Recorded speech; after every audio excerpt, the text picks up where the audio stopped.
बहुत बहुत आदरणीय मुख्य अतिथि एडवोकेट भाईचंद सिंह राजा, बहुत बहुत धन्यवाद चित्तौड़ जी। आगरा की ये पावन धरती, क्रांतिकारी धरती और यहाँ उपस्थित ये ऐतिहासिक जनसमूह जो मेरे परिवार के रूप में मुझसे छोटे प्यारे भाई बहनें, बड़ी बहनें, माएं, बड़े बुजुर्ग हमें आशीर्वाद देने के लिए यहाँ आए। मैं दोनों हाथ जोड़ के उनको जय भीम जय भारत करता हूं। प्यारे साथियों, ये ऐतिहासिक कार्यक्रम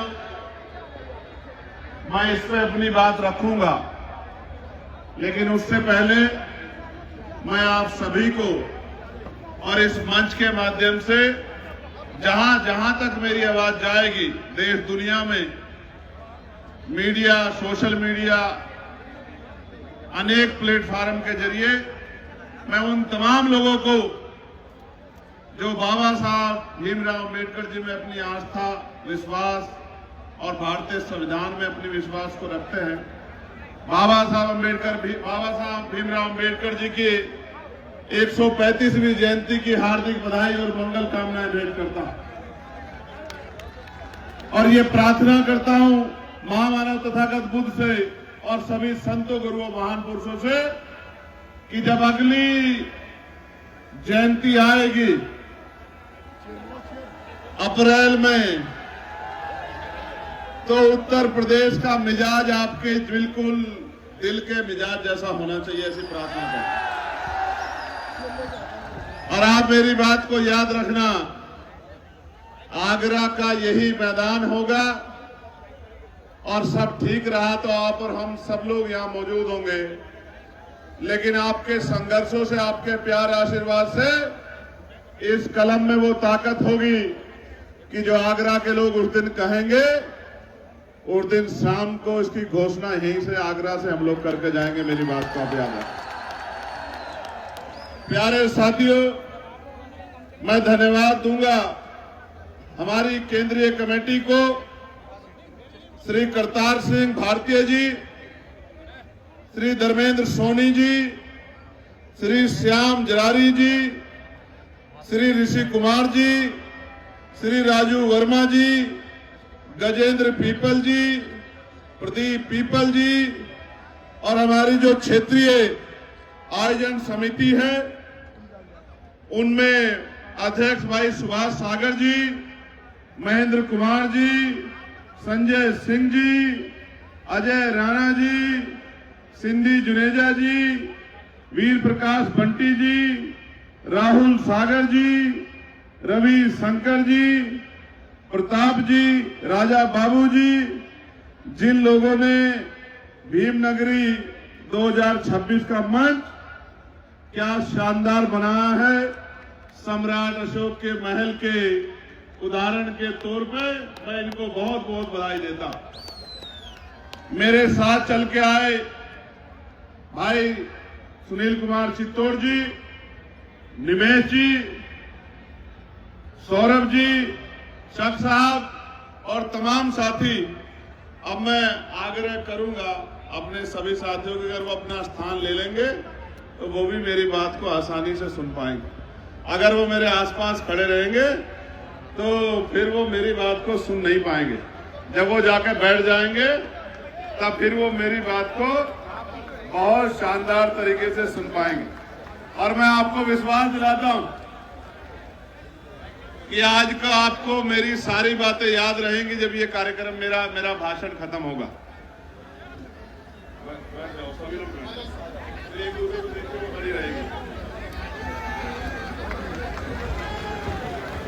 प्यारे साथियों, मैं बहुजन समाज में जन्मे सभी संतों, गुरुओं और महान पुरुषों को नमन करता हूं और इसलिए नमन करता हूं क्योंकि उनका हम पे कर्ज है। एक एक महापुरुष ने अपने और अपने परिवार को त्याग कर अपमान सह के, आरोप सह के, संघर्ष करके, भूखे प्यासे रह के हमें सींच के यहां तक लाने का काम किया है। मैं उन तमाम महापुरुषों को नमन करता हूं जिनकी हम संतानें हैं या जिनके हम अनुयायी। मैं इस मंच के आयोजककर्ताओं के साथ इस मंच पे जो शानदार, जानदार यहां के सम्मानित लोग, मेरी बहनें और भाई बैठे हैं, उनको भी धन्यवाद करता हूं। हमारे बहुत भिक्षु भक्तों को भी धन्यवाद करता हूं। पुलिस के भाइयों को, बहनों को भी धन्यवाद करता हूं। लेकिन मैं माफी भी चाहता हूं उन बच्चों से जिनका आज बौद्ध रीति रिवाज से यहां विवाह हुआ। ये उनके जीवन का महत्वपूर्ण पल था। एक दूसरे के साथ उनके रिश्ते पूरे जीवन के जुड़ रहे थे। हम उनको उस तरह से प्यार, आशीर्वाद नहीं दे पाए जिसकी अपेक्षा शायद उन्होंने मुझसे की हो। मैं उनसे क्षमा चाहता हूं और उनको विश्वास दिलाता हूं कि जो प्यार आशीर्वाद में कमी रह गई है, भविष्य में किस दिन आपके प्यार आशीर्वाद को मिलकर पूरा करेंगे। आज हम व्यवस्था के कारण आपका सम्मान उस तरह नहीं कर पाए जिस तरह हम करना चाहते थे। प्यारे साथियों, महत्वपूर्ण दिन है। आगरा की पहचान दुनिया भर में ताजमहल से है, ये बात सच। लेकिन हमारे लिए आगरा की पहचान भीम नगरी से है, ये नहीं। बताओ है या नहीं है?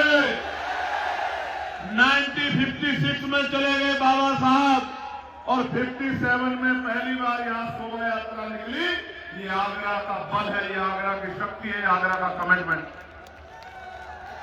फिर 1978 में आसपास के क्षेत्र के लोगों ने इसी आगरा में 300 से ज्यादा झांकी निकाल के ये बताने का काम किया कि बाबा साहब के सच्चे अनुयायी बाबा साहब को जाने के बाद जाने नहीं देंगे, उनके विचारों का प्रचार प्रसार करते रहेंगे। और फिर 1996 से लेकर आज का दिन इस मंच पे बड़े बड़े प्रधानमंत्री, राष्ट्रपति, मुख्यमंत्री, उप मुख्यमंत्री, अधिकारी, कर्मचारी, बड़े बड़े मुख्य अतिथि आए और हर साल ये इसी तरह से आगे बढ़ता रहा। मुझे इस बार दूसरी बार यहाँ, एक बार 2022 में और फिर इस बार मुख्य अतिथि बनने का मौका मिला है। मैं मंच के लिए मुख्य अतिथि हो सकता हूं, आपके लिए तो आपके परिवार का हिस्सा हूं। मेरी इतनी सी पहचान है, कुछ से छोटा हूं, कुछ से बड़ा हूं, लेकिन जिसको जरूरत पड़ेगी जब बिना इन्विटेशन के उसके साथ खड़ा हूं, इस बात को आपको बताने के लिए। प्यारे साथियों, देश भर में बाबा साहब अम्बेडकर की जयंती मन रही। मैं मानता हूं दुनिया में अकेले ऐसे महापुरुष हैं बाबा साहब अम्बेडकर, जिनकी जयंतियां दुनिया के सबसे ज्यादा देशों में मनती है। और ऐसे नहीं मनती कि उन्हीं के अनुयायी मनाते हो। मैं बहुत जिम्मेदारी से कह रहा हूं, सरकारें मनाती। और मैं गया था पिछली बार यूएस, तो कोलंबिया यूनिवर्सिटी गया था, जहां बाबा साहब अम्बेडकर की स्टैचू लगी, जिसमें लिखा है सिंबल ऑफ नॉलेज। ये भारत में तो इस सम्मान में बहुत देर लगी, लेकिन उनके ज्ञान, उनके विजन और भारत में उनके योगदान की वजह से दुनिया में बाबा साहब का सम्मान होगा। लेकिन मेरे प्यारे साथियों, मैं 2 दिन पहले एक किताब पढ़ रहा था और वो किताब ये कहती है, जो बाबा साहब के ही बोल हैं कि अगर राष्ट्रपिता ज्योतिबा फूले ना होते तो डॉक्टर अम्बेडकर नहीं हो पाते। ये बात मैं आपको इसलिए कह रहा हूं कि बाबा साहब ने अपने जीवन में 3 महापुरुषों को गुरु माना, और गुरु का दर्जा मां बाप से बड़ा होता है, भगवान से बड़ा होता है।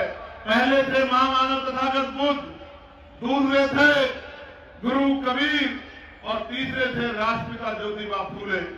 अगर बाबा साहब को जानना है तो इन 3 महापुरुषों को आपको पढ़ना पड़ेगा, वरना बाबा साहब की आरती उतारने से, माला पहनाने, दिया बत्ती करने से, कूद चढ़ाने से कोई भी बदलाव जीवन में होने वाला नहीं, क्योंकि वो बाबा साहब जो कहते हैं कि सुबह के समय 2 घंटी बजेगी, एक स्कूल की और दूसरी मंदिर की, आपको तय करना है कि आपकी मुक्ति का रास्ता कहां से खुलेगा। वो बाबा साहब पूजा के मेहता मोहताज नहीं है। वो बाबा साहब जो कहते हैं कि मैं मूर्तियों में नहीं, मैं किताबों में हूं, मुझे पूजने की नहीं, मुझे पढ़ने की जरूरत है। वो बाबा साहब पूजा के मोहताज नहीं है। मेरे लोगों, मैं लोकसभा में था सुबह, हमारे यहां बिल आया है नारी शक्ति वंदन, वो कॉन्स्टिट्यूशनल अमेंडमेंट है, उस पर चर्चा हो रही है। मुझे केंद्रीय और क्षेत्रीय कमेटी के सम्मानित अध्यक्ष और जिम्मेदार साथी वहां गए थे, मुझसे उन्होंने निवेदन किया कि आपको 16 तारीख को आना है। मैंने उनसे कहा कि मैं आपका आभारी हूं कि आपने मुझे इनवाइट किया है, लेकिन अगर आप इनवाइट ना करते तो भी मैं उस कार्यक्रम की शोभा बढ़ाने के लिए और खुद को गौरवान्वित महसूस करने के लिए आता। मैं पूरे कमेटी का आभार प्रकट करूंगा। लेकिन प्यारे साथियों, मैं ये तय करके आया था कि रात को रुकूंगा, सुबह जाऊंगा, लेकिन क्योंकि लोकसभा का सत्र चल रहा है और आप जानते हैं मेरी निष्ठा भारतीय संविधान में है, और मैं लोकसभा में इसलिए हूं कि मैं वहां आपके हकों की आवाज को बुलंदी से रख सकूं। मैं इसलिए नहीं हूं कि वहां तक मैं कोशिश करता हूं कि जब भी कोई बिल आए या जब भी कोई डिस्कशन हो, तो आपका विचार, आपकी बात, आपकी पीड़ा, आपकी समस्या, आपके हालात भारत की लोकसभा में मेरे माध्यम से सरकार के सामने जाने चाहिए और सरकार को उस पर काम करना चाहिए। प्यारे साथियों, 2-3 इंपोर्टेंट टॉपिक है जिन पे मैं आपसे बात करूंगा, लेकिन उससे पहले मैं आपके प्यार का अभिनंदन भी करूंगा। मैं जब से आगरा में मैंने आज पैर रखा है, मैं इस बात से डर रहा हूं कि कहीं कुछ आपको चोट ना लग जाए, क्योंकि कहीं आप एक टांग पे खड़े होकर देख रहे हैं, कहीं आप किसी खंभे पे चढ़ रहे हैं, कहीं आप बिल्कुल दीवार को पकड़े खड़े हैं। मेरे मन में ये पीड़ा हो रही थी कि ऐसा ना हो मेरी वजह से मेरे किसी भाई को चोट लग जाए, क्योंकि मुझे फिर तकलीफ होगी, इसलिए मैं डर रहा था। मैं भी आपसे आग्रह करूंगा कि मेरी आवाज आप तक आएगी। मेरा गला बड़ा साफ है, अगर आप अपने अपने स्थान पर बैठ जाओगे तो आपको मुझे सुनने में दिक्कत नहीं होगी, क्योंकि कई बार मेरे याद है पिछली बार हमारे यहां भीमनगरी में भी हादसा हो गया था, कई साथियों को चोट लगी थी। हमारी जिम्मेदारी है कि जब हमको हमारा कोई भी कार्यक्रम हो तो देखने वाले को ये संदेश जाना चाहिए कि इनसे ज्यादा अनुशासित कोई नहीं है, ये बाबा साहब अम्बेडकर के सिपाही। ये संदेश जाना चाहिए सब लोगों को, और अगर ये संदेश नहीं जा रहा है तो चाहे हम उत्साह में हैं या किसी भी कारणवश, तो हम कहीं ना कहीं हमारी तरफ सवाल खड़ा हो जाता है। इसलिए मैं आपसे आग्रह कर रहा हूं कि अगर आपके आसपास स्थान है तो आप बैठ जाओ। अभी मैं इतनी जल्दी आपको छोड़ने वाला नहीं हूं, मैं भी बोलूंगा। अभी तो मैंने शुरू भी नहीं किया, अभी तो अभिनंदन ही चल रहा है। अभी तो मैं पूरे देश भर में जो चल रहा है और उत्तर प्रदेश में जो चल रहा है, और बाबा साहब ने हमें क्या दिया है और बाबा साहब को हमें क्या लौटाना है, बहुत सारे सवाल, बहुत सारी उम्मीदें और बहुत सारी जो परेशानियां आपके सामने, उनके हल का रास्ता आपको बता के यहां से जाऊंगा। प्यारे साथियों, मैं बार बार कहता हूं, आगरा हमारे शर्म आते हैं, क्योंकि आगरा में बाबा साहब अम्बेडकर के आंसू टपके हैं। ये वही धरती है जहां 18 मार्च 1956 को बाबा साहब रोते हुए तकलीफ देके ये कह रहे हैं कि मुझे मेरे पढ़े लिखों ने धोखा दे दिया, मैं जो करना चाहता था वो नहीं कर पा रहा हूं। लेकिन साथियों, बाबा साहब की उस पीड़ा को पढ़े लिखे लोगों ने बाबा साहब के जाने के बाद महसूस किया है, और ये मेरा और ये भीमनगरी का आयोजन जो एशिया में सबसे बड़ा होता है, इस बात का उदाहरण है कि पढ़े लिखे लोग अपनी जिम्मेदारी को उठा रहे हैं, चाहे कम ही हो, लेकिन वो कोशिश जरूर कर रहे हैं। और मैं फिर कहता हूं, किसी भी समाज का नेतृत्व उस समाज में पढ़े लिखे समाज को ही करना चाहिए और उसकी नैतिक जिम्मेदारी भी है कि वो पढ़ा लिखा व्यक्ति समाज का नेतृत्व करे, समाज को रास्ता दिखाए। तो बाबा साहब जब यहाँ कह रहे थे आगरा में खड़े होके, तो जो सबसे महत्वपूर्ण बात मुझे और मेरे जैसे करोड़ों नौजवानों को महसूस होती है, हमारे दिल में घाव करती है, हमें कठिनाइयों में आगे बढ़ के लड़ना सिखाती है, वो बात ये है कि बाबा साहब कह रहे हैं कि जब मैं अपने चारों तरफ देखता हूं, मुझे एक भी नौजवान ऐसा दिखाई नहीं देता जो इस आंदोलन रूपी तंबू का बंबू बनके इस आंदोलन को आगे बढ़ा सके। वो कह रहे हैं मैं उस टेंट की तरह हूं, मैं उस बंबू की तरह हूं जिसपे बहुत सारे टेंटों का बोझ है, यानी कि समाज बहुत बड़ा है और मेरे आसपास एक भी दिखाई नहीं दे रहा है जो इस आंदोलन को आगे बढ़ा सके। और क्या कह रहे हैं बाबा साहब? कह रहे हैं मैं बूढ़ा हो चला हूं, बीमार रहता हूं, तमाम तरह के अपमान आरोप अपने बच्चों की कुर्बानियां देकर बड़ी मुश्किल से इस कारवां को वहां से यहां तक लेके आ पाया हूं। अगर आप इसे आगे नहीं बढ़ा सकते तो मेरे बच्चों इसको पीछे मत जाने देना। वो सवाल खड़ा कर रहे हैं, जैसे आज मैं आपके सामने एक सवाल खड़ा कर रहा हूं कि जिस बाबा साहब ने हमारी उंगली में इतनी बड़ी ताकत दे दी कि जिसे चाहो कुर्सी पे बिठा ले और जिसे चाहो कान पकड़ के जमीन पे पटक दे, उस बाबा साहब के अनुयायियों की क्या हालात होगी उत्तर प्रदेश में, देश में, ये हमें सोचना चाहिए। सवाल है बहुत बड़ा। प्यारे साथियों, बाबा साहब ने इस देश के लिए बहुत बड़ा योगदान दिया। मैं महसूस करता हूं, हम प्रैक्टिकल अगर देखें व्यवहारिकता में, जीवन में, हमारे बच्चे को बुखार हो जाता है तो हमें नींद नहीं आती, हमारे घर में कोई दुख हो जाता है परिवार के मेंबर को तो हम काम पे नहीं जा पाते, और हमारे रहबर, हमारे मसीहा बाबा साहब अम्बेडकर के 4 बच्चे कुर्बान हो गए और 35 साल से कम उम्र में ही उनकी पत्नी भी उनको छोड़ के चली गई।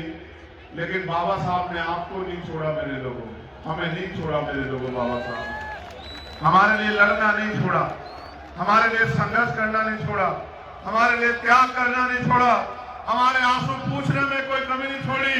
और 2 साल 11 महीने 18 दिन में दुनिया का सबसे बड़ा संविधान लिख के हमें बराबरी का जीवन देके गए बाबा साहब अम्बेडकर। उनका त्याग, बलिदान कुछ भी हम अपने खून का कतरा कतरा देके भी चुका नहीं सकते मेरे लोग। आप महसूस करके देखो क्या नहीं पा सकते थे बाबा साहब, क्या नहीं पा सकते थे। आज हम लोग छोटे से पद के लिए विपरीत विचारधारा के दल में चले जाते हैं, छोटे से पद के लिए, छोटी सी कुर्सी के लिए। लेकिन मेरे बाबा साहब ने हमारे लिए, इस देश की महिलाओं के लिए, इस देश के पिछड़े वर्ग के लिए केंद्रीय कानून मंत्री पद से इस्तीफा दे दिया, लात मार दी। ऐसे थे बाबा साहब, क्यों ना उनके गुणगान किए जाए। किसी को बुरा लगे, अच्छा हम फिर कहेंगे कि हमारा अगर कोई सच्चा मसीहा था तो बाबा साहब अम्बेडकर थे। प्यारे साथियों, RBI, reserve bank of India अगर बना तो किसका योगदान था? जोर से बताओ। भांगड़ा नागर डैम बना, किसका योगदान था?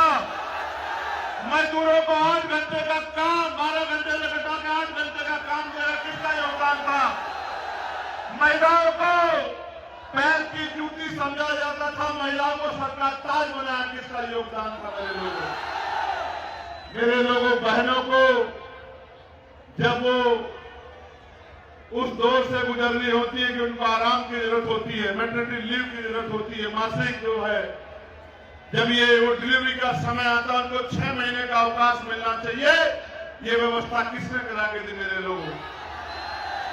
आपको वोट का अधिकार किसने दिया मेरे लोगों? आपको स्वाभिमान सम्मान का जीवन किसने दिया मेरे लोगों? और मैं बताना चाहता हूं मेरे लोगों कि आज जो बड़े बड़े कुर्ते पजामे वाले, गाड़ियां वाले महलों वाले हमारी बस्तियों में आते हैं। अभी तो इस बार तो बड़ा प्रैक्टिकली हो गया ना कि हर आदमी कह रहा था बाबा साहब मेरे हैं, मेरे हैं, मेरे हैं। देखा नहीं देखा आपने?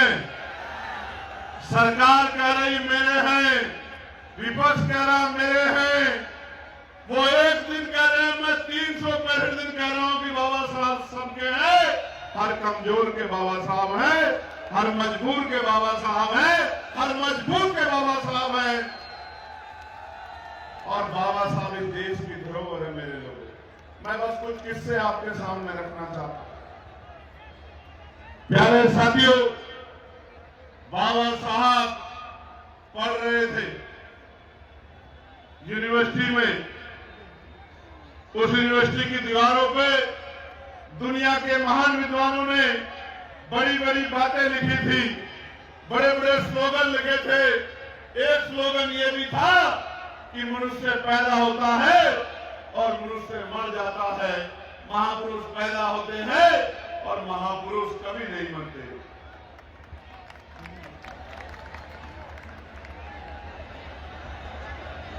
एक बच्ची है बिट्टू, पिता का नाम है राजू, दीदी का नाम है चंचल, और वो शायद कहीं गुम हो गई है। एक बच्ची है कल्पना, लाल टोप पहना है, कहाँ है? रेड वाली तो मिल गई है। कल्पना है इसका नाम या बिट्टू? बिट्टू, ठीक, बिट्टू तो मिल गई है, कल्पना भी नहीं मिली। लाल टोप पहना है, 9 साल की बच्ची। अपने आसपास देख लेना भाई, देख लेना। देखो, मां की बेटी गुम हुई, बच्ची वो बड़ी प्यारी है, लेकिन तकलीफ हुई मां को। और हमारे बाबा साहब को देखो, जिनकी आंखों के सामने उनके बच्चे चले गए। कहना आसान है,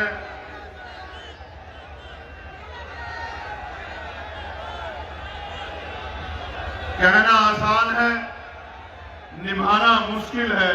इसलिए कह रहा हूं कि बड़े त्याग, तपस्या, बलिदान करने पड़ते हैं, तब जाके बात आगे बढ़ती है। प्यारे साथियों, मैं दोबारा दोहरा रहा हूं, कल्पना जो 9 साल की बच्ची है, लाल टोप पहना है।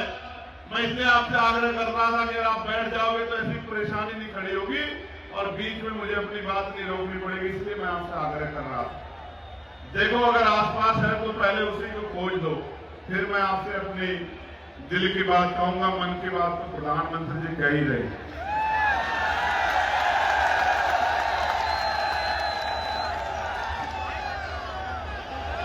कल्पना,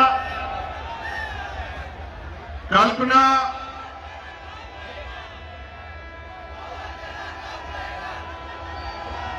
बिट्टू को ले आओ, बिट्टू को चले जाओ। अब मेरी बात पे गौर करो प्यारे साथियों। अगले 15-20 मिनट अगर आप मुझसे प्यार करते हैं तो सिर्फ मेरी बात पे गौर करो। थोड़ा सा नारों में, ये नारे तो आपको लगाने हैं अगले 364 दिन, चिंता मत करो। तो मैं बात कह रहा था कि लिखा हुआ था दीवार पे कि मनुष्य पैदा होता है, मर जाता है, महापुरुष पैदा होते हैं, लेकिन महापुरुष कभी नहीं मरते। बाबा साहब ने उस बात को मिटा दिया। जब बाबा साहब ने उस बात को मिटा दिया तो बाबा साहब की शिकायत हुई कि एक स्टूडेंट है डॉक्टर अम्बेडकर नाम का, उन्होंने स्लोगन मिटा दिया है, उनसे पूछा जाए वो इतने बड़े ज्ञानी है क्या कि उतना लंबे समय से लिखा स्लोगन उन्होंने मिटा दिया है।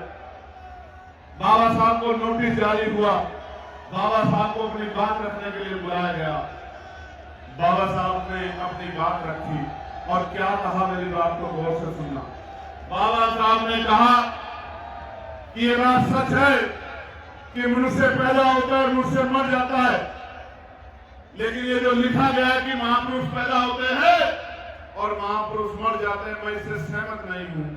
और इसका तर्क मेरे पास ये है कि महापुरुष पैदा नहीं होते।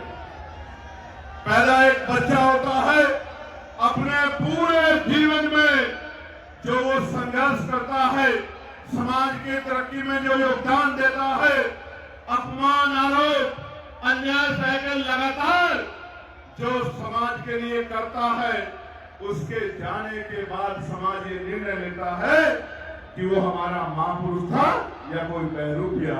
इसका निर्णय समाज में उसके जाने के बाद लिया जाता है, क्योंकि बुद्ध कहते हैं कि जीवित व्यक्ति कभी भी बदल सकता है और विचार कभी स्थायी नहीं होते, परिस्थितियों के आधार पर बदल सकते हैं। मैं वही बात कह रहा हूं जो महापुरुष कह के गए हैं। तो बाबा साहब ने कहा कि महापुरुष भी मर जाते हैं अगर उनकी विचारधारा का प्रचार प्रसार ना। आगरा में बाबा साहब जिंदे हैं।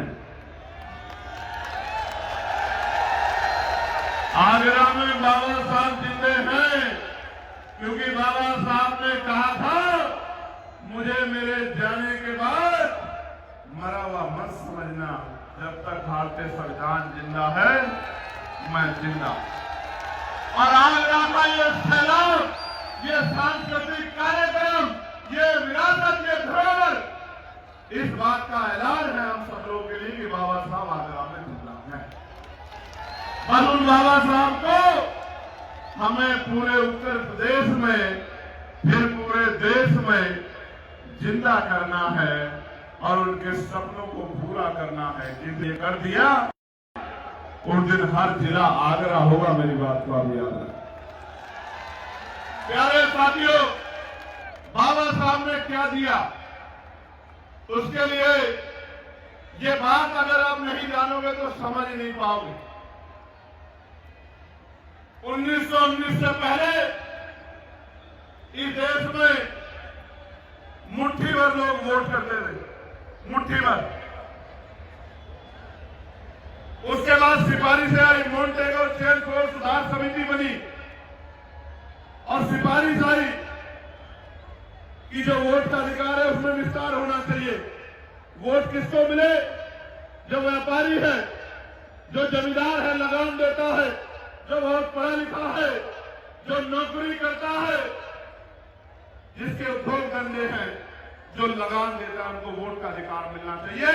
और जो रियासतें हैं, रियासतों के मालिकों को भी वोट का अधिकार मिलना चाहिए। कोई गरीब की बात नहीं कर रहा था, कोई महिलाओं की बात नहीं कर रहा था, कोई किसानों की बात नहीं कर रहा था, कोई मजदूरों की बात नहीं कर रहा था। फिर बाबा साहब अम्बेडकर ने 1924 में बहिष्कार हितकारिणी महासभा और 1928 में उसके जरिए मेमोरेंडम दिया, जैसा आपने 2 अप्रैल 2018 को इसे जिलाधिकारी कार्यालय पर दिया था। याद है नहीं याद है? 2 अप्रैल के मेरे वीर नौजवानों, राज बदलेगा, आपके मुकदमे भी खत्म हो जाएंगे। मेरी बात को आप याद रखना। और जिन्होंने त्याग किया है, लाठियां खाई है, जेलें काटी है, उनको सरकार विशेष सम्मान देगी और ताकत देगी। मेरी बात को आप याद रखना, ये मेरा वचन। प्यारे साथियों, बाबा साहब ने मेमोरेंडम दिया और मेमोरेंडम के बाद साइमन कमीशन भारत आया। साइमन कमीशन कोई भूत नहीं था। जिस तरह से मंडल कमीशन बना, काका कार्यक्रम कमीशन बना, जिस तरह से और कमीशन बने, ऐसा ये कमीशन एक डेलीगेशन था, साइमन कमीशन। 7-8 लोग आए यहाँ के लोगों की बाबा साहब के मेमोरेंडम पे हालात को जानने के लिए। और आपको याद होगा, साइमन कमीशन का विरोध हुआ। साइमन कमीशन फिर भी रिपोर्ट बना के ले गया। 29 में साइमन कमीशन आया, 30 में लौटा, 30 में उन्होंने रिपोर्ट दी और 30 में ब्रिटिश काउंसिल ने पहली गोलमेज कॉन्फ्रेंस अनाउंस कर दी और बाबा साहब अम्बेडकर को उसमें बुलाया कि बाबा साहब को नेतृत्व करना है इस देश के कमजोर वर्गों का, जिनके लिए उन्होंने मेमोरेंडम दिया। 1930 तक की कॉन्फ्रेंस हुई, 31 की कॉन्फ्रेंस हुई, 32 की कॉन्फ्रेंस हुई। और मैं आपको बताना चाहता हूं, आगरा में खड़ा होके, किसी को अच्छा लगेगा पूरा, लेकिन सच सुनने के लिए सच्चे कानों का होना आवश्यकता है। महात्मा गांधी जी, जिनको देश ने इतना बड़ा सम्मान दिया, महात्मा गांधी जी वहां ये कह रहे थे, जो मुस्लिम रिप्रेजेंटेटिव गए हुए थे 14, उनसे कह रहे थे कि आपको कुरान की कसम है हम आपकी सारी मांगे मान लेंगे। आप बाबा साहब अम्बेडकर की मांगों का साथ नहीं देना। यहां पर प्यारे साथियों, हमने सबको सम्मान दिया है, सबको मालाएं चढ़ाई है, लेकिन किसने हमारे लिए क्या किया है ये इतिहास को जाने बगैर आप नहीं जान सकते हो। और मैं धन्यवाद दूंगा उस डेलीगेशन का जिसने कहा कि हमारा मजहब ये कहता है कि जब फैसला हक का हो और आपको वोट से सिलेक्शन करना हो तो हम किसी के हाथ छीनने के लिए फैसला नहीं देंगे। हमारी सारी मांगे ना मानी जाए, लेकिन हम डॉक्टर अम्बेडकर का साथ देंगे, डॉक्टर अम्बेडकर की मदद करेंगे, क्योंकि उनकी मांगे जाएगी। आज मेरे ऊपर बहुत टिप्पणियां होती है कि चंद्रशेखर इनका साथ दे रहे हैं, उनका साथ दे रहे हैं। मैं गारंटी से कहता हूं, जो भी कमजोर होगा, जिस पे भी अन्याय होगा, जिसके घर भी बुलडोजर चलेगा, जिसको भी इनकाउंटर से मारा जाएगा, जिसको सताया जाएगा, जिसकी जमीन छीनी जाएगी, चंद्रशेखर आजाद बिना न्योते के उसके साथ जाके खड़ा होगा। मेरी बात को आप याद रखें। प्यारे साथियों, गौर करो, गवर्नमेंट कॉन्फ्रेंस हो गई है, रिजल्ट आ गया है। ब्रिटिश काउंसिल ने कह दिया जो आदेश होगा मानना पड़ेगा। बाबा साहब भरोसा नहीं कर रहे हैं, अंग्रेजों से लड़ रहे हैं कि आपने हमारे लिए क्या किया, हमारी तरक्की के लिए क्या किया। सेना में भर्ती के रास्ते क्यों नहीं खोले, हमें रोजगार क्यों नहीं दिया, हमारे साथ जो भेदभाव था खत्म क्यों नहीं किया, हमारे लिए स्कूल क्यों नहीं खोले, हमारे लिए अस्पताल क्यों नहीं खोले। लड़ रहे अंग्रेजों से। अंग्रेज शर्मिंदा है, जवाब नहीं है पूरे काउंसिल पे। अतः ये तय होता है कि बाबा साहब को कम्युनल अवार्ड दिया जाता है। बाबा साहब कम्युनल अवार्ड लेके भारत आ जाते हैं, और जब भारत आ जाते हैं तो फिर से गांधी जी येरावदा जेल में अनशन कर देते हैं, और मजबूरी में रोते हुए बाबा साहब को पूना पैक करना पड़ता। पूना पैक। मेरे लोगों, बाबा साहब ने क्या कहा जब उन्हें डराया गया 1932 में? सुनना चाहते हो? हाथ उठाने बता जो लोग सुनना चाहते हैं। बाबा साहब को जब यह कहा गया कि डॉक्टर अम्बेडकर पीछे हट जाओ, इस कम्युनल अवार्ड को छोड़ दो, तो बाबा साहब ने कहा आप मुझे यहां से ले जाकर चौराहे पर अगर उल्टा लटकाकर फांसी भी दे दोगे तो भी मैं अछूतों के अधिकारों के साथ कोई समझौता नहीं करूंगा। ये बाबा साहब अम्बेडकर, ये है बाबा साहब अम्बेडकर। और हमें अगर एक मुकदमा लग जाए तो हम कहते हैं कि हमें माफ कर दो, हम कभी आंदोलन का हिस्सा नहीं बनेंगे, उस गली से भी नहीं गुजरेंगे जिस गली में आंदोलन चल रहा है, संघर्ष चल रहा है। और बाबा साहब कह रहे हैं मुझे फांसी दे दो, मगर मैं अपने लोगों के अधिकारों को छीनने नहीं दूंगा, उनके अधिकारों में कटौती नहीं करूंगा। ये है हमारे लिए बाबा साहब मेरे साथ। प्यारे साथियों, परिणाम यह है कि 1935 में जो विस्तार हो गया है वोट का, जो प्रस्ताव मैंने बताया था, लगान, व्यापार, रियासतें, पढ़े लिखे होना, जमींदारी वालों को 10% लोगों को वोट मिल गई है, 90% लोग वोट नहीं कर रहे हैं। संविधान लिखने की बारी आ गई है। बाबा साहब कॉन्स्टिट्यूशनल असेंबली में कह रहे हैं कि ये लोकतंत्र नहीं है, इसमें मुट्ठी में लोग फैसला लेते हो और इतने 90% लोगों का जीवन प्रभावित होता हो।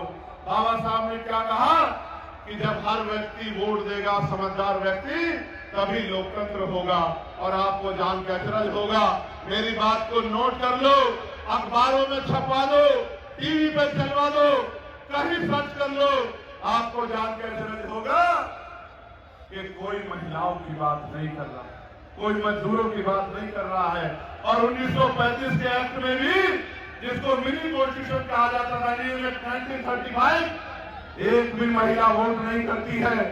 दलितों की महिलाएं नहीं, पिछड़ों की महिलाएं नहीं, मुसलमानों की महिलाएं नहीं, आज की तथाकथित स्वर्ण जाति की महिलाओं को भी वोट का अधिकार नहीं था। नहीं था, किसी भी महिला को वोट का अधिकार नहीं था। आप समझो जिस देश में महिलाओं को वोट का अधिकार ना हो, क्या उस देश में महिला पार्षद बन सकती थी? आज अगर वोट का अधिकार आप पे नहीं है तो क्या आप कोई चुनाव लड़ सकते हो? जोर से बताओ, लड़ सकते हो? तो ये हालात थी महिलाओं की। दोनों हाथ उठाकर धन्यवाद दो बाबा साहब अम्बेडकर को। क्यों दोगे धन्यवाद? सुनोगे? जो काम अमेरिका ने नहीं किया, जो काम ब्रिटेन ने 25 साल बाद किया, अमेरिका ने 28 साल बाद किया, यूरोपियन कंट्री ने 20 साल बाद किया, कि अपनी देश की महिलाओं को वोटिंग राइट दिया। बाबा साहब अम्बेडकर ने संविधान के लागू होते ही देश की हर महिला को बराबर का अधिकार और वोट का अधिकार देने का काम किया। यही तो है वो शक्ति जिसकी वजह से जो हमसे मिलके गर्म पानी में जाके नहाते हैं, वो भी आके मेरी माओ से, बहनों से कहते हैं कि मेरे सर पे हाथ रख के मुझे आशीर्वाद दे दो, मैं आपकी सेवा करूंगा। मैं पूछना चाहता हूं इस महफिल से, जब बाबा साहब नहीं थे तो आपके पूर्वजों ने मेरी माओ से अपने सर पे हाथ क्यों नहीं रखवाया? मेरी बहनों से अपने सर पे हाथ क्यों नहीं रखवाया?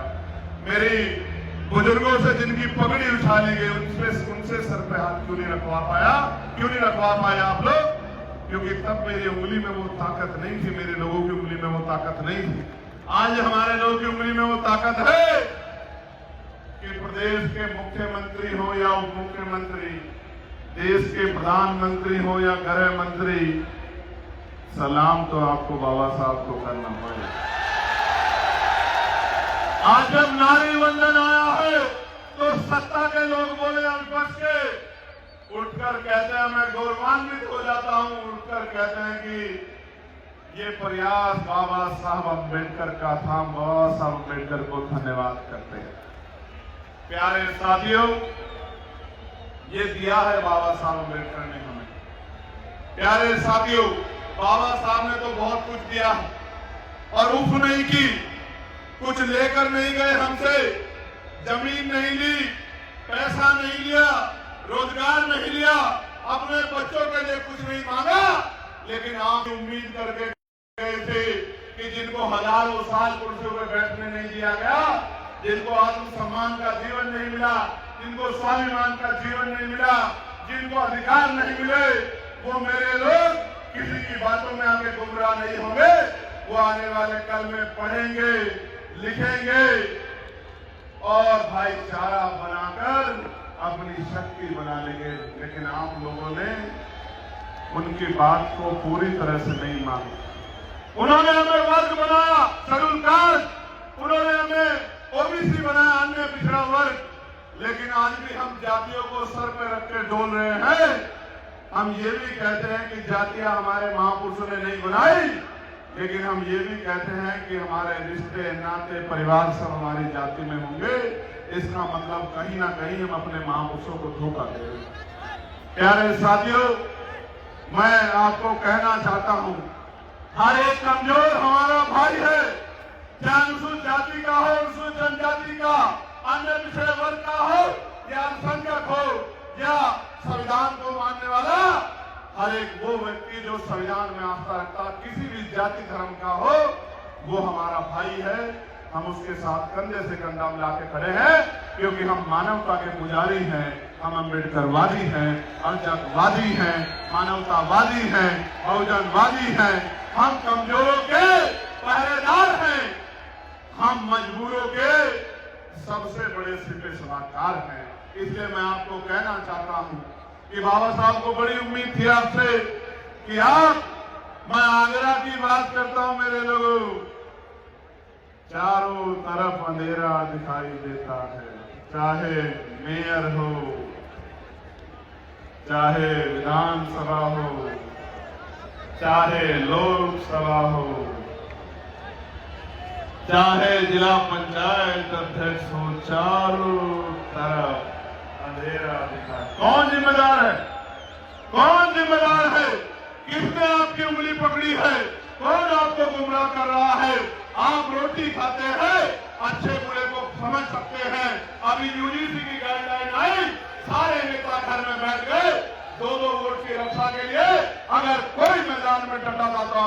चंद्रशेखर आजाद और आजाद समाज पार्टी का श्रीराम जी सब तमाशा देख रहे थे, सब छिपके बैठ गए थे। इसलिए कहना चाहता हूं, आपको टीवी में आपको कोई दिखाए ना दिखाए, अखबार में आपको कोई दिखाए ना दिखाए, आपके पास फोन है, 24 घंटे 7 दिन देख सकते हो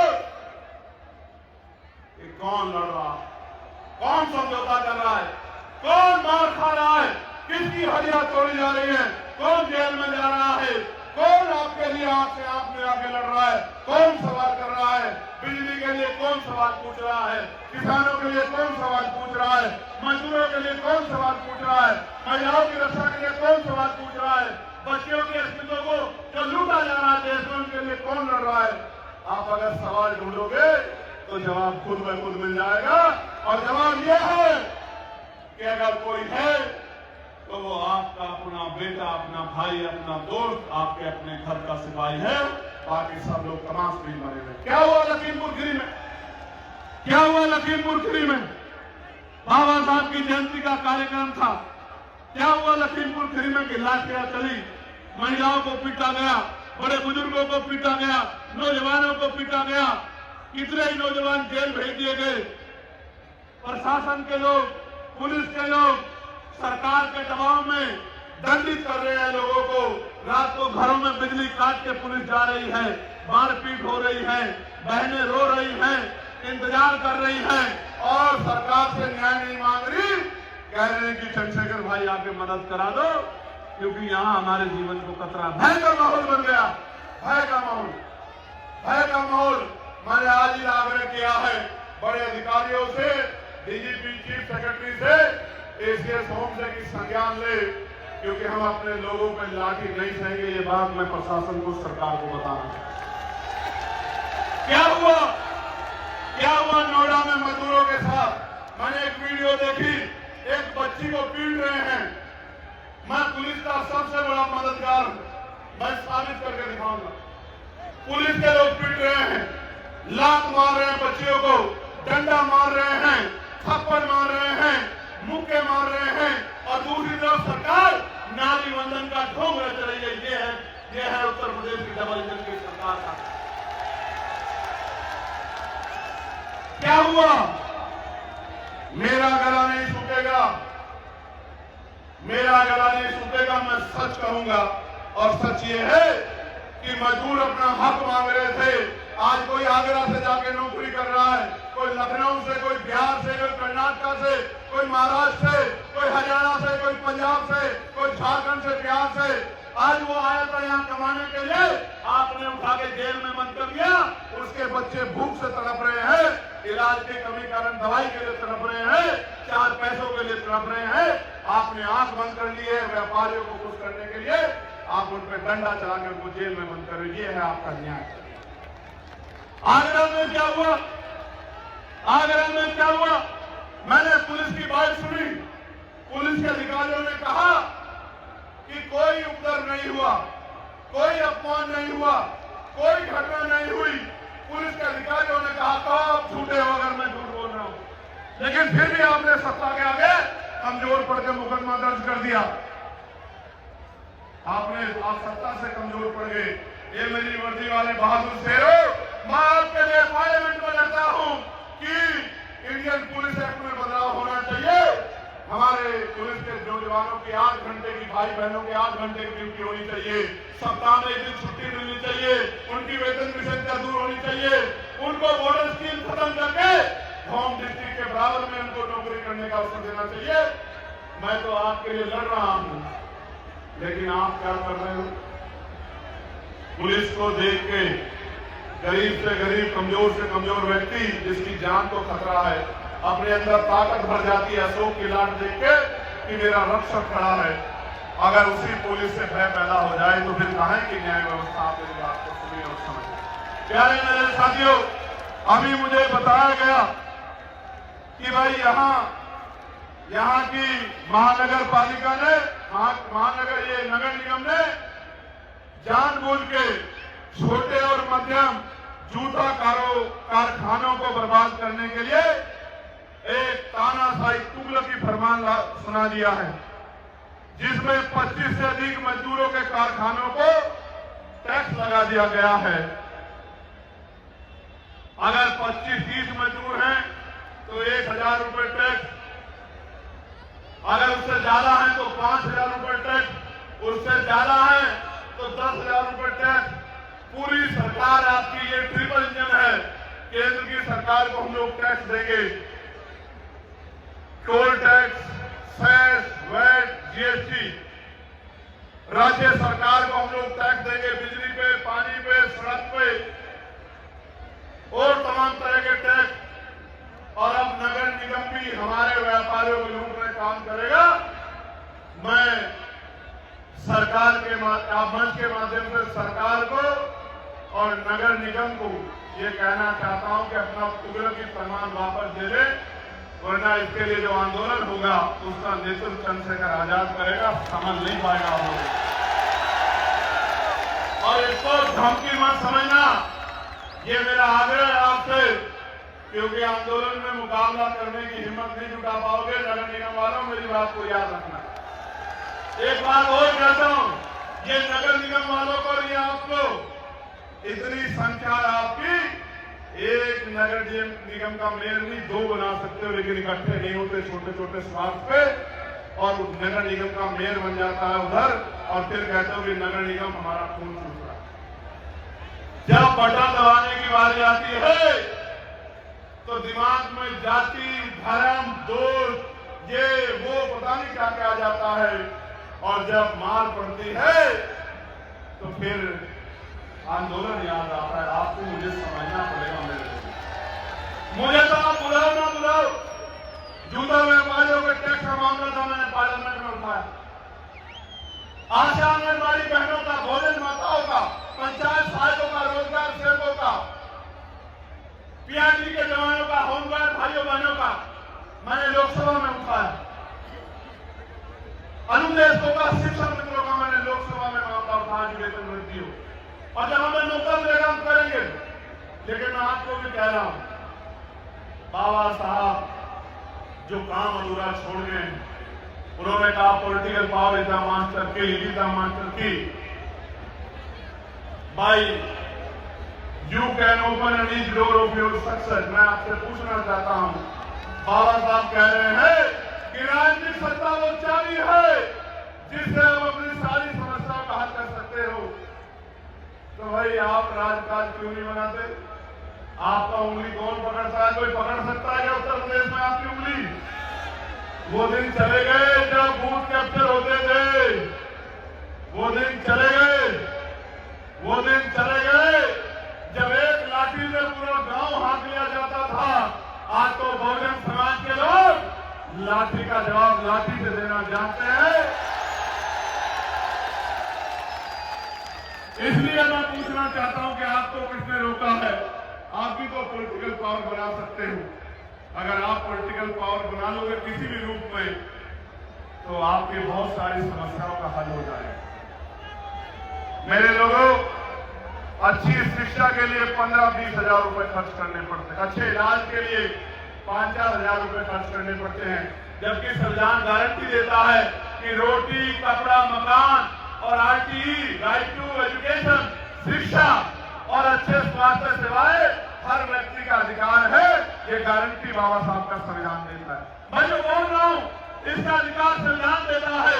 मैं जो एजुकेशन करता हूं, आंदोलन करता हूं, आप जो आंदोलन करते हैं उसका अधिकार संविधान देता है।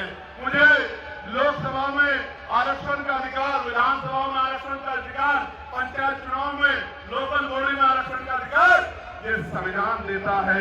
मेरे जीवन की रक्षा का अधिकार और मेरी तरक्की का अधिकार बाबा साहब अम्बेडकर 1950 में सुरक्षित करके गए हैं। बाबा साहब ने तो हमें दिया है, हमने लौटाया नहीं है। मेरे लोगों, आज जिम्मेदारी है कि आप और हम ऐसे मुट्ठी बांध के, ऐसे जैसे मैंने बांधी है मुट्ठी बांध के ये संकल्प कर रहे हैं कि बाबा साहब आपका जो अधूरा काम है हम लोग उसको पूरा करेंगे, और जब तक पूरा नहीं होता हम लोग चैन से नहीं बैठेंगे। मेरे साथ मुट्ठी बंद करके वादा करो मेरे लोगों। अगर आप जिंदा कौम हो, अगर आप जिंदा हो तो चले जाओ, वरना मुर्दा समझ के कुचल दिए जाओगे। मुट्ठी बंद करो, मुट्ठी तानो, और मेरे साथ ऐलान करो आगरा से साहब, बाबा साहब, आपके अधूरे सपने को हम सब लोग मिलकर पूरा करेंगे। हम मांगने वाला नहीं, देने वाला समाज बनेंगे। हम मान सम्मान की लड़ाई को लड़ेंगे। ऐसी आवाज आ रही जैसे मैं बकरियों की महफिल में आ गया। जोर से आवाज लगाओ कि हम मान सम्मान की लड़ाई लड़ेंगे। हम पढ़ लिख कर ज्ञान हासिल करेंगे। हम रोजगार करेंगे। हम मालिक बनेंगे, नौकर नहीं बनेंगे। नौकर चाहे छोटा हो या बड़ा, नौकर नौकर होता है। और बाबा साहब हमें मालिक बना के गए हैं। मालिक मालिक होता है, नौकर नौकर होता है। मालिक नौकर नहीं होता और नौकर मालिक नहीं होता। मेरी बात को याद रखना। दूसरों के महलों से अच्छी होती है अपनी झोपड़ी, और झोपड़ी में भी मालिक मालिक होता है और दूसरों के महलों में भी नौकर नौकर होता है। मेरी बात को मैं जो कहना चाहता था वो मैं कह चुका हूं, और आप जानते हो मैं क्या कह रहा हूं। मैं आज आपसे रोटी कपड़ा मकान नहीं मांगने आया। मैं आपसे आपके जो स्वाभिमान आपने छिपा लिया उस छुपाए स्वाभिमान को जगाने के लिए आया हूं। अपने बहुजन समाज से कि कहा गया कि संघर्षों के साए में घनघोर जवानी पलती है और इतिहास उधर झुक जाता है जिस और जवानी चलती है।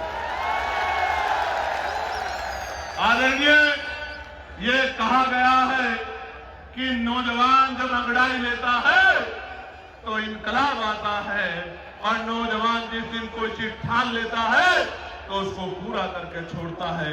मैं आपसे भी कह रहा हूं, क्या कर्ज लेके साथ जाओगे या कर्ज उतार के जाओगे? महापुरुषों का बताओ, जोर से बताओ। कर्ज लेके जाओगे या उतार कर जाओगे? लेकर तो नहीं जाओगे, साथ संघर्ष करोगे ना? अभी आंदोलन करेंगे नगर निगम वाले में, आओगे नहीं आओगे? ये जो झूठे मुकदमे हैं इनको खत्म कराने के लिए आंदोलन करेंगे, आओगे नहीं आओगे? जेल से डर तो नहीं जाओगे?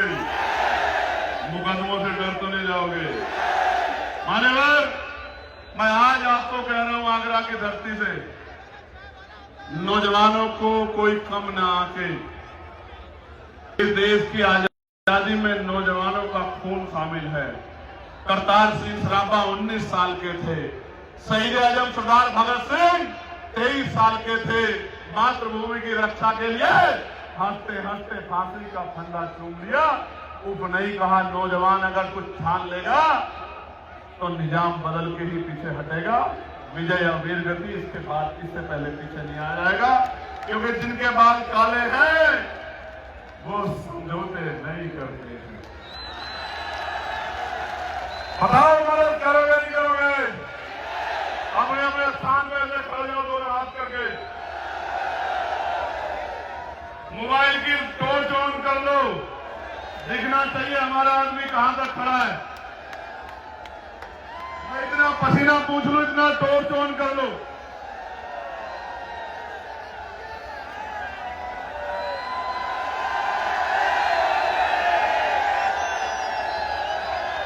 मैं आपसे ज्यादा प्यार क्यों करता हूं, जानना चाहते हो क्या?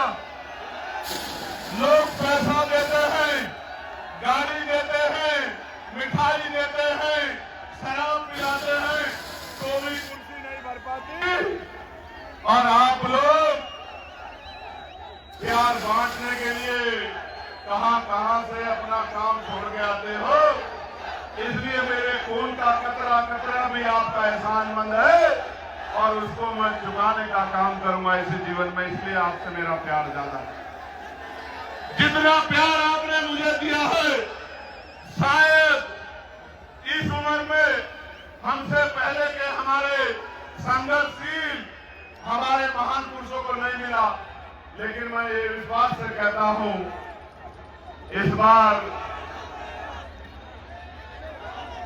बार लड़ाई लखनऊ तक नहीं रहेगी, दिल्ली जाएगी बहुत जल्द। मेरी बात को आप याद रखें। लखनऊ का किला तो हम लोग 4-4 बार फतेह कर चुके हैं, नहीं कर चुके हैं बताओ? तो लखनऊ को सिर्फ झांकी है, असली पिक्चर दिल्ली में होगी लाल किले से। मेरी बात को आप याद रखना। 10 साल के अंदर एक अम्बेडकरवादी लाल किले से तिरंगा लहराएगा। इस संकल्प के साथ जी रहा हूं मेरे लोगों, वरना रोटी कपड़ा मकान तो आपके आशीर्वाद से चल ही रहा है। बहुत बहुत धन्यवाद आयोजक कमेटी का। जय भीम, जय भीम, जय भारत, जय संविधान, जय मंडल, जय जोहर। हमारी एकता जिंदाबाद, हमारा भाईचारा जिंदाबाद, हमारा देश जिंदाबाद। बहुत बहुत धन्यवाद। बाबा साहब अमर है।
प्यारे साथियों, ये कैसा है,